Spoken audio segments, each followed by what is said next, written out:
Hola, amigos. El ministro de Asuntos Exteriores ruso, Sergei Lavrov, visitó recientemente China. Tras su visita, el líder chino Xi Jinping declaró su disposición a una cooperación aún más estrecha con Rusia y que espera la visita de Putin a finales de este año para discutir los detalles.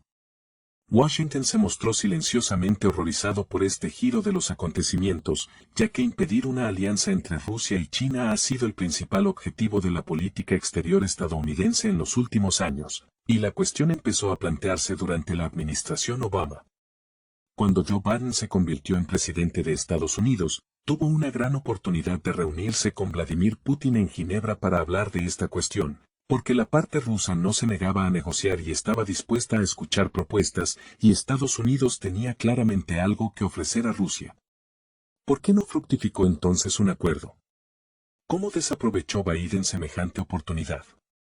¿Cuáles son las consecuencias de su error para Estados Unidos? De eso trata mi video de hoy. Estados Unidos, tras declarar a China enemigo número 1, decidió entrar en guerra con ella por el lado ruso y, más recientemente, por el persa, en lugar de atacarla directamente. Un conflicto directo con China significaría una guerra primero hasta el último taiwanés, luego hasta el último japonés y filipino y finalmente hasta el último estadounidense, porque los chinos simplemente superan en número a toda la población occidental. Es necesaria una estrategia diferente y una búsqueda de las llamadas debilidades.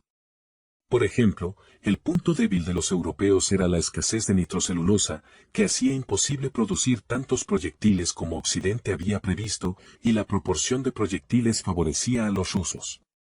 El punto débil de China es su dependencia del suministro de petróleo extranjero. Era un paso lógico por parte de Estados Unidos aislar primero a China de los países de los que obtiene petróleo, es decir, Rusia e Irán. De ahí el conflicto contra Rusia desatado por Estados Unidos y Occidente. Así como las provocaciones descaradas contra Irán, que también suministra petróleo a los chinos. Anteriormente ya he dicho que los planes para impedir la alianza entre Rusia y China comenzaron a desarrollarse bajo Barack Obama. Fue bajo su mandato cuando Estados Unidos dio un golpe de Estado en el país vecino de Rusia. Al estrellar deliberadamente el país vecino contra Rusia, los estadounidenses planearon que los vecinos y la economía rusa se vieran arrastrados con ellos, lo que podría provocar malestar social en los rusos. Estados Unidos planeaba llevar al poder a alguien de la llamada verdadera democracia. Las nuevas autoridades democráticas de la Federación Rusa debían llamar dictador a Xi Jinping después de Biden y cortar el grifo del petróleo a China. Por cierto, los estadounidenses persiguen objetivos similares con respecto a Irán, y si este país no consigue democratizarse, entonces, provocando a Irán, los estadounidenses quieren conseguir un pretexto para simplemente liquidar las instalaciones petrolíferas persas y así limitar físicamente el suministro de petróleo desde allí a China. Y si se presentara la ocasión, también querrían destruir las instalaciones militares donde se fabrican misiles o aviones no tripulados, que Occidente cree que los persas suministran a los rusos. Únete a nuestro canal de Telegram para recibir las últimas actualizaciones y otros contenidos interesantes. El enlace está en la descripción debajo del video, suscríbete ahora. Y continúo con la historia.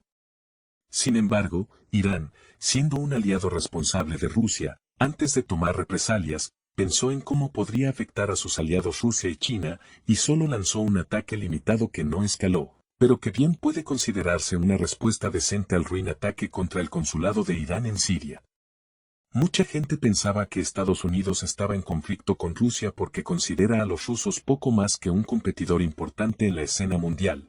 Pero este conflicto es solo un episodio de la confrontación global entre las dos primeras economías mundiales, Estados Unidos y China, que está alcanzando rápidamente a los estadounidenses. Y ahora que el segundo episodio de esta confrontación se está desarrollando en Oriente Medio, se está haciendo evidente una imagen más completa de lo que está sucediendo. Sin embargo, hay pocas cosas en este panorama que convengan a Estados Unidos, especialmente el hecho de que Irán no esté respondiendo a las provocaciones como se pretendía en un principio. Y los yanquis no pueden atacar el petróleo iraní y otras instalaciones estratégicas sin una razón. En el caso de Rusia, al principio a los estadounidenses les pareció que su proyecto en el este de Europa había tenido éxito y que todo iba como debía. A los rusos no les quedó más remedio que iniciar un conflicto, pero hacia el verano de 2023 quedó claro que Estados Unidos también se había equivocado aquí. Las sanciones no funcionaron, pero la economía rusa no se hundió. La situación llegó incluso al absurdo, cuando tuvieron que retirar las reservas de proyectiles a Corea del Sur, persuadir a los japoneses para que cedieran sus antimisiles a los sistemas Patriot y aplazar parcialmente la ayuda militar a Taiwán. Esto ya es francamente jugar a favor de Pekín, no en su contra. En otras palabras, cuanto más se prolonga el conflicto en Europa del Este, más empieza a volverse favorable a China, aunque en un principio se concibiera en su contra. Por alguna razón, me viene inmediatamente a la mente la imagen de un yo dormido saludando en la dirección equivocada.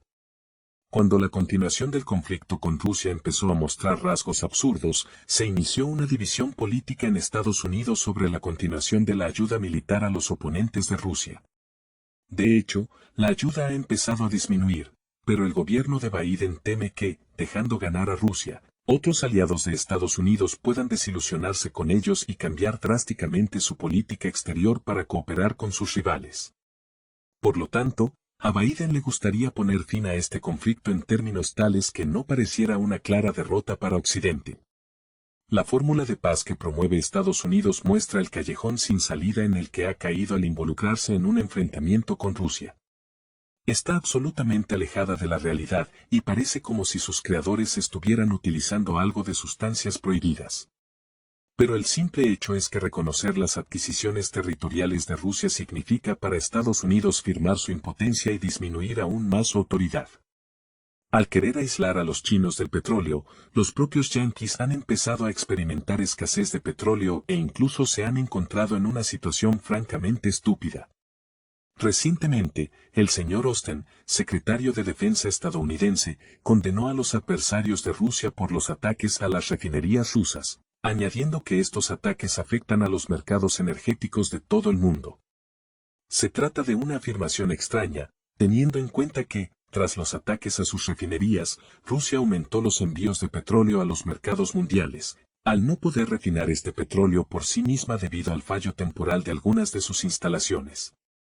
Pero todo encaja si tenemos en cuenta que los estadounidenses violan fácilmente sus propias sanciones y compran gasóleo a Rusia a través de terceros países. Así que el golpe a las refinerías rusas sí afecta a los precios en Estados Unidos, y es justo antes de unas elecciones, lo que no es deseable para el equipo de Biden. Pero así es como los vecinos de Rusia presionan a EE. No solo el petróleo se ha convertido en un quebradero de cabeza para la administración Biden, sino también las decisiones precipitadas en el sector del gas. Al principio del conflicto, parecía que Rusia estaba a punto de derrumbarse, pero solo necesitaba más presión. Biden hizo precisamente eso, presionando a Scholz y destruyendo los flujos del norte hacia los alemanes. Alemania se beneficiaba del gasoducto ruso, por lo que Scholz no estaba muy dispuesto a participar en el suministro de armas, pero tras la ruptura de las tuberías en el mar Báltico, no tenía nada que perder. Sin embargo, las tuberías hacia China están intactas y los chinos obtienen gas de Rusia en virtud de contratos a largo plazo. La barata industria automovilística china está conquistando rápidamente los mercados europeo y estadounidense, donde tradicionalmente se demandaban coches producidos localmente. Los chinos también consiguieron el mercado ruso gracias a las sanciones occidentales, lo que significa que Biden hizo en realidad un regalo a la industria y la economía chinas. ¿Qué dijo finalmente mal Biden en Ginebra durante su reunión con Putin y podría haber evitado todos estos errores y en realidad haber debilitado a China en lugar de fortalecerla?